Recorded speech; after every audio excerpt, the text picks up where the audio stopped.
کہ تم اندھے بنے ہوئے ہو. تم ایک ایسا خواب دیکھ رہے ہو جس کا تمہیں بھی علم ہے کہ یہ جھوٹ ہے، یہ حقیقت نہیں ہے.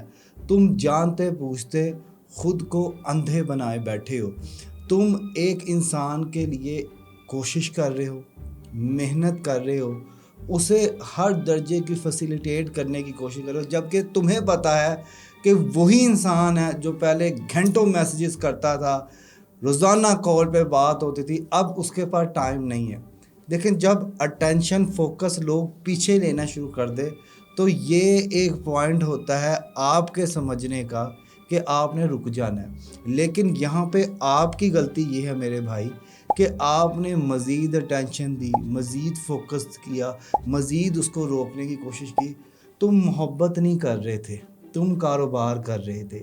تم نے سوچا کہ چلو میں اس پہ پیسے لگا دوں، اس کی ہر کام کر دوں، اس پہ خدمت کر دوں، اس پہ عزت نچھاور کر دوں، بدلے میں وہ مجھے اپنا لے گی، بدلے میں وہ مجھ سے شادی کر لے گی. تم نے بھیک بھی مانگی ہے محبت کی اس سے، لیکن بھیک میں محبت نہیں ملتی. آپ یقین مانیں کہ آپ ایک ایسے انسان کی مانند ہے جو اپنائیت کا کہ مجھے اپنا لو کا کٹورا لے کے نا اس انسان کے دروازے پہ کھڑا ہوا ہے اور دستک دے رہا ہے، جبکہ وہ انسان وہ گھر چھوڑ کے ملک کے باہر شفٹ ہو چکا ہے، اسے پتہ بھی نہیں ہے. تو کوئی برا ہے یا نہیں ہے، تم برے ہو کیونکہ تم نے اپنے ساتھ بہت برا کیا ہے. تم نے ان لوگوں کے ساتھ جو تمہارے ارد گرد ہیں، تم نے ان کے ساتھ بہت برا کیا ہے. کبھی اپنی ماں کو دیکھا ہے کہ یار وہ اپنے بچے کو اس حالت میں دیکھتی ہوگی تو اس کے ساتھ کیا بیتتی ہوگی؟ اپنی بہن کے بارے میں سوچا ہے کہ یار وہ کیا سوچتی ہوگی؟ اپنے بھائی کے بارے میں سوچا ہے کہ یار وہ کیا سوچتا ہوگا؟ اپنے اس ایک دوست کے بارے میں سوچا ہے؟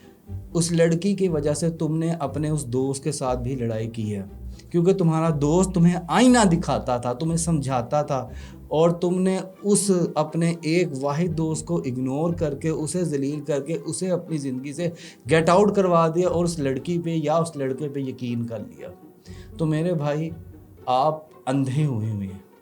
پیار اندھا کر دیتا ہے، لیکن آپ نے تو اپنے آنکھوں میں ایلفی ہی ڈال لی ہے.